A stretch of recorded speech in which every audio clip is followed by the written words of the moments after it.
How do you want to die? You want it to be a slow, lingering death where you have a chance to get your affairs in order, get your soul ready, talk to your family? Or do you want a quick death? Kind of like Joe Pesci in Goodfellas. You walk into a room, somebody puts a gun to your head, and you're gone. Blood's on the floor, but you're gone. It's all over. You have a choice. How do you want to die? And how come sometimes God lets, I mean, I think it's an interesting discussion. And I think it's one that, yes, it's macabre, but I think it's something that I think everybody thinks about it. I think that, especially, I think even just younger people, I think we think about death a lot more than we care to acknowledge because there's something about it feels weak to say, I'm thinking about death. You should be thinking about death because it could happen at any second. We saw that happen to Senator Lindsey Graham.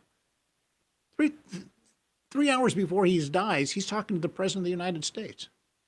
3 hours later, he's gone. Let's talk about this topic with Alfredo Romero, the pastor of Rock of Life Fellowship, and Pastor Brennan DeForest of Redeemer Evangelical Lutheran Church. Hi there. Good morning.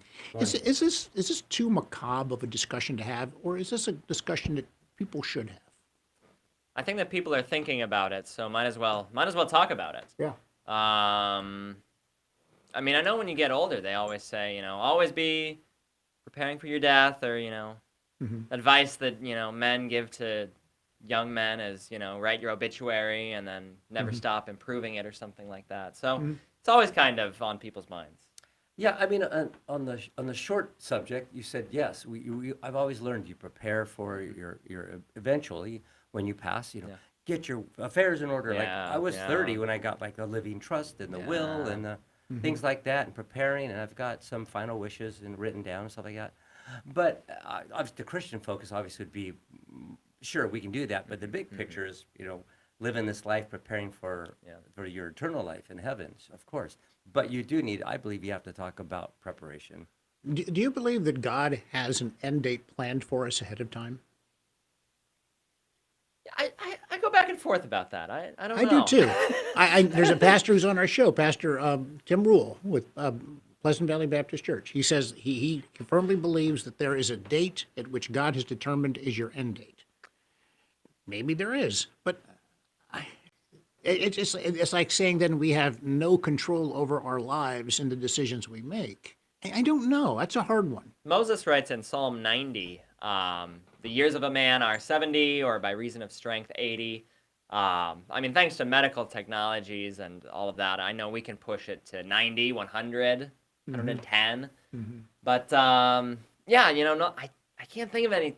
I mean, I guess he numbers our days. That's the one I remember. That Oh, yeah. all He of our numbers days are numbered. God has numbered our days, and I'm trying to figure out the exact Right, yeah. Bible verse. But I think God knows.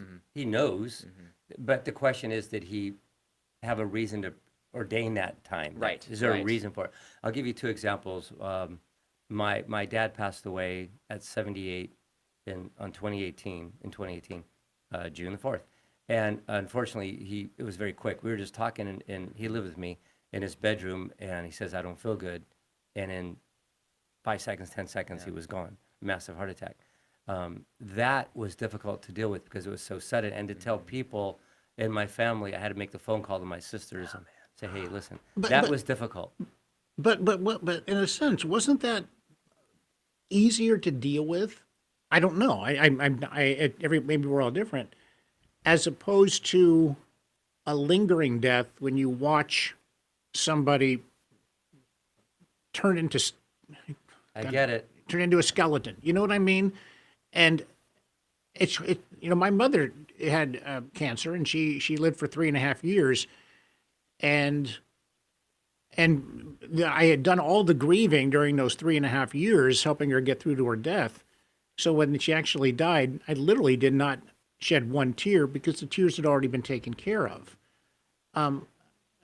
So I hear what you're saying, that it was difficult, but could it have been more difficult for you, Pastor, if you had to watch your father, who you loved dearly and admired and respected and wanted to be just like, to see him go away day by day by day? Would that have been more difficult?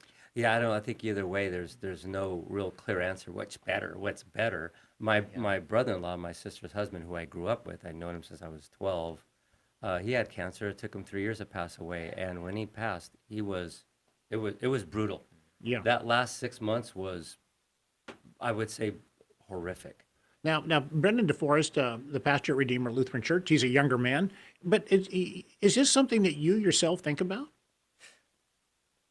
Maybe not as often as you get older, but I do you? suppose I think about death sometimes. It might be more like, holy cow, what would my family do?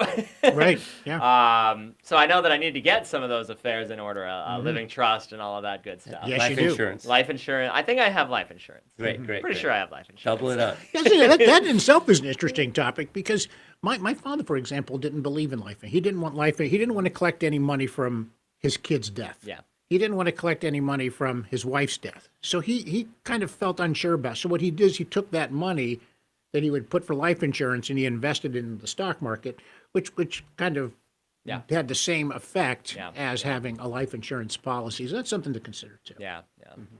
There's a Bible verse that I was looking at, Job 14:5. It says, since his days are numbered, the number of his months is with you, with God. You have appointed his limits so that he cannot pass.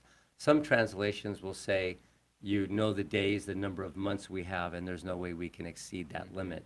So God does know the day we're going to pass. Of course he does.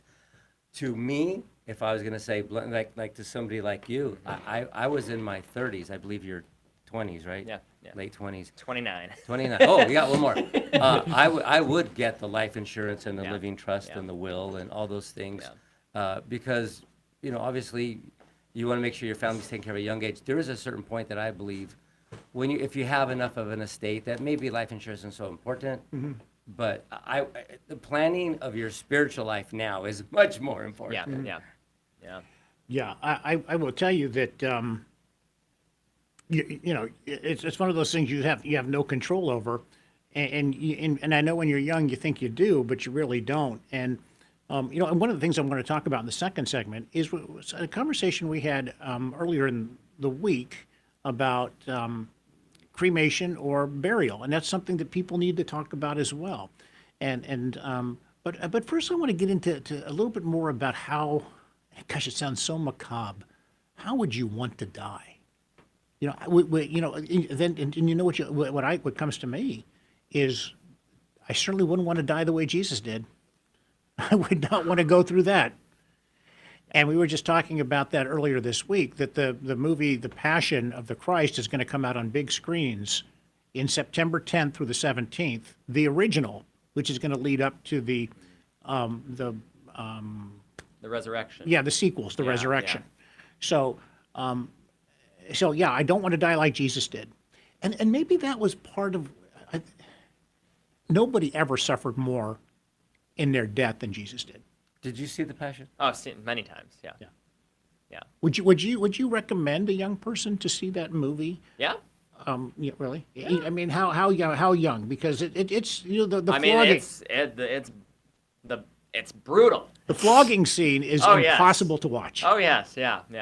I saw it as young as it's an R-rated movie, so I mean, right there, it's kind of like limited to 17 plus. But I think I saw it at maybe 14, 15. Did it have a tremendous impact on you? Yeah, I've gone back. Usually, I try to watch it every year. Yeah. So, yeah. It's coming back out in September. Then I'm assuming you saw it on TV. Yeah. Would you go see it in a theater? Because it's a totally different experience. That's a different experience. Yeah. Different experience. Yeah, I've got the DVD. That's what I watch. But yeah, maybe I'll have to do that. Yeah. Yeah, I am. I'm going to go see it because they're going to show the resurrection trailer. So, yeah. But to think about that, I'm going to give you. I only got a couple of minutes here, but I want to give you something to think about. My dad died instantaneously. It was a widowmaker heart attack. He was gone within seconds.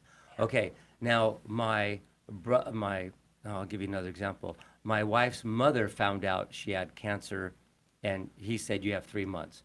She went on the goodbye tour. Went back home to Minnesota, said goodbye to her cousins. Yeah. Okay, it was 3 months. Now, then I have my brother-in-law, who it took him 3 years, and it was a slow, basically horrifying kind of way to go. To me, those are the kind of 3 ways we can choose from. I don't know. For some reason, it always comes back down to movies. Dead Man Walking is one of my favorites. It's a brilliant film. Tim Robbins directed it. His paramour at the time, Susan Sarandon, starred in it, as did Sean Penn. It's a wonderful film about the death penalty. A young boy, young man at the time, kills some people, and he's on death row. And he's, and they send this nun played by Susan. It's just based on a true story. And the reason it's such a good film, by the way, is because it doesn't take a side. You hear both sides of the debate, and when you're done, you're like, I could see that point of view. I could see that point of view. It's a wonderful film. It was nominated for best. It didn't win. It should have. It was a great. It still stands as one of the best films I've ever seen, and particularly on this. But what it made me think about was, here was a man, Sean Penn, who now had an opportunity because his death was impending, to get, and I don't like the term "get right with the Lord." I hate that phrase, and for some reason that doesn't sound right to me. I don't know, but to not to find the Lord, but give the Lord time to find him. I don't know how you praise, but to get his affairs in order with his soul. And so I'm just wondering, maybe God was giving him that opportunity before he was done. And which he wouldn't have done if he'd been in life in prison without parole. Because of the death penalty, he may be in heaven. But if there was no death penalty, he would have kept right on living until the day he died. But when death is impending, that forces some serious decisions to be made. I think that no matter whether it's a sudden, quick death or a long, drawn-out death, in either of those, God gives many opportunities for people to come to faith. And it may not be the person who's dying or who has died. It might be people around them to see somebody suffer and to see them, cling to Jesus. We're going to take a break, and while we're talking about this, I want to dig into the not a debate, but the decision: burial or cremation. We'll be right back. All right, welcome back to the show. We have kind of a sensitive topic, I guess: cremation or burial. It's a decision that many people, that everybody needs to make.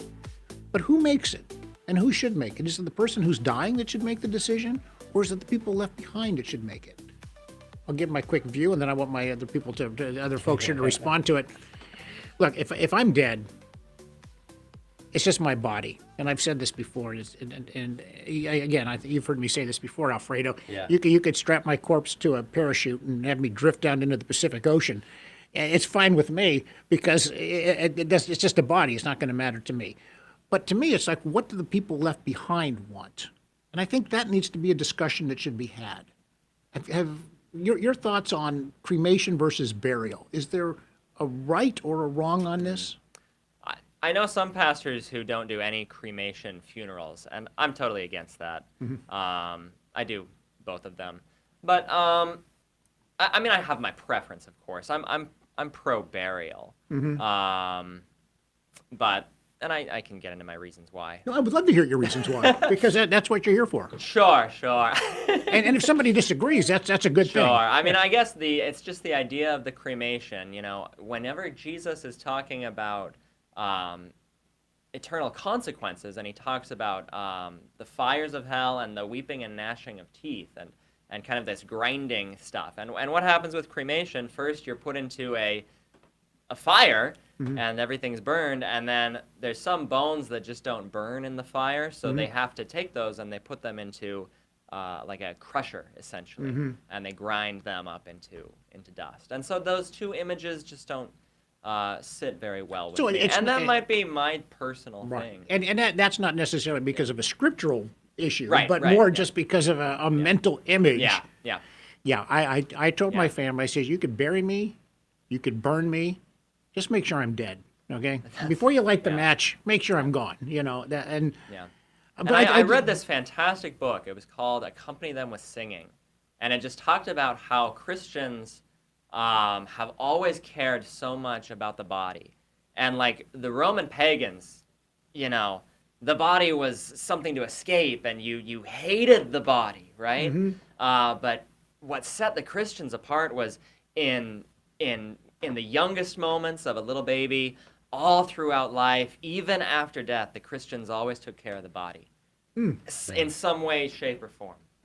Yeah, It's definitely a hot button issue. It's a hot topic. yeah. I don't think it's the kind of topic that people can really hang on just one or Oh, another. yeah, I mean, a lot of times, burial in biblical times, around Jesus' times, was not so much putting people in the ground as Absolutely. tombs. Yeah. Yep. It was tombs or ossuaries, Yeah. they would call them. So they'd put them in the tomb, and then you're right, and then it would become dust. Yes. And so then a year later, they'd have to sweep it all into the ossuary box. Yes. Yeah. Absolutely.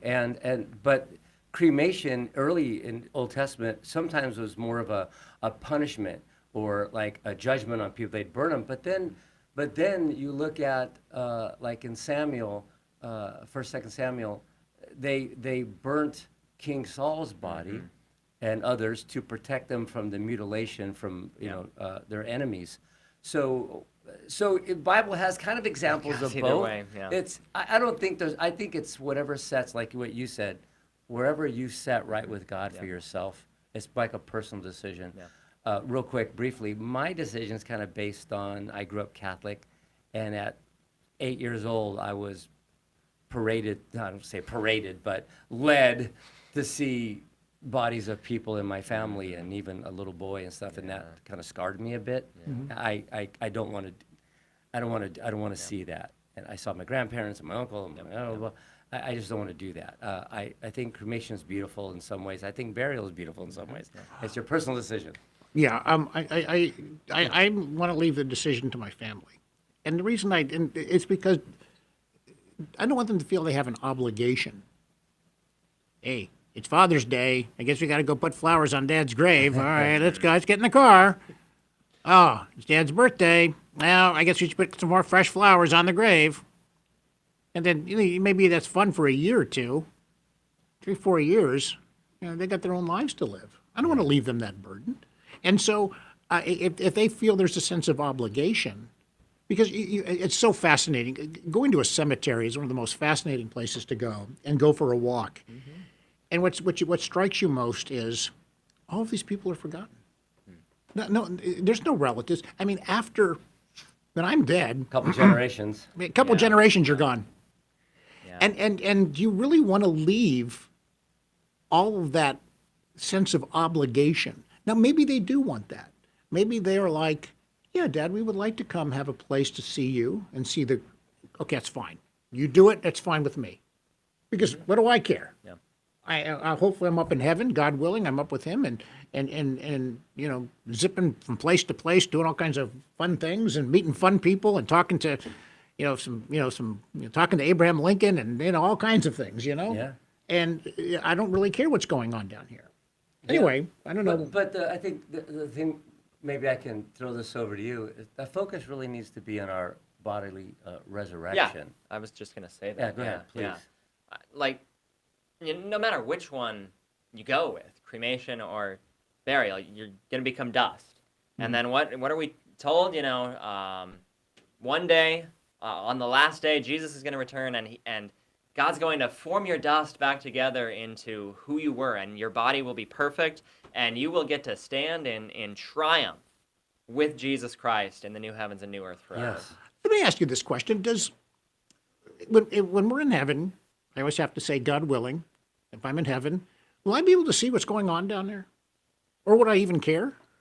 There's the parable of the rich man and Lazarus, and Yeah. they're able to see kind of both sides. But then I also like to tell people, like, time is just going to feel differently in heaven. We may not even experience time like how we experience. So you might look down, you might get to heaven, and maybe if it's before your kids or whatever, maybe you'll be able to look down and see them. But time is so irrelative that you might get to heaven, and then a minute later there's your kids, right? Well, yeah, I'm kind of wondering when you get to heaven, maybe everything has true. already been decided.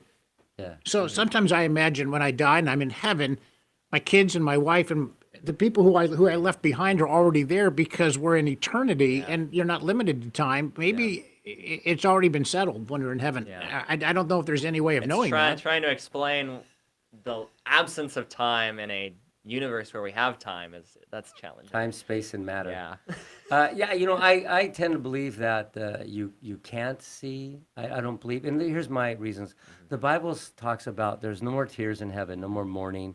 And if my dad could look back and saw what my sister went through in the fire and our houses burned down, how could he experience that without some type of mourning or sadness or something like that? So I kind of base it on that. But here's the thing. Hey, my focus is let's just get to heaven. Let's just get to heaven. It is what it is. It'll be what it'll be. And let's just focus on making sure people know Jesus. So the general consensus here is there's no biblical prohibition for cremation. There's no definitive way as to requirement that what can or cannot be done. And so you do what you think is best. But for some reason, it's a thing that's very difficult for people to talk with. I try talking to my kids about it because I'm getting older, and say, "Oh, Dad, I don't want to talk about that. It's so morbid. You got to talk about it." That's my kids. Yeah. They're in their 30s, and I talk about, well, I got this cancer thing, and I just want to talk to you about it. Dad, not now. I don't want to. Yeah, let's talk about. So I'm playing my video game right now. My friends are coming over. I don't want to talk about this. Let's go have something to eat. It's something that no one wants to talk about. It's so interesting. We're so willing to think about and talk about our own deaths. Yes. But then when we're talking about the death of somebody close to us, no way. Yeah. No, I agree. Clearly that's something to say about the relationships that we have with each other. I think there's two things that we should do. Number one is prepare in our relationship with Christ and for our heavenly entrance, okay? Yeah. And while we're on this earth, secondary, I think you still need to prepare for your departure from this earth. Living trust, wills, your final wishes. Like you said the other day when we were talking about this, some people leave a goodbye video to be played at the celebration of life. Hey, everybody, this is me. I don't know how old I am, but at the time, here I am at this age, just letting you know I love you. Everything's cool. I'll see you in heaven. Please make Jesus your priority. God bless you, and see you later. I don't know. Yeah, it's interesting you say that because we had this discussion earlier in the week, and on the way home, I was listening to one of my favorite musicians, Van Morrison. Have I ever told you how much I love you? And it's a love story to God. And I think maybe that's the song I want to play at my funeral, because let's remind people what it's about.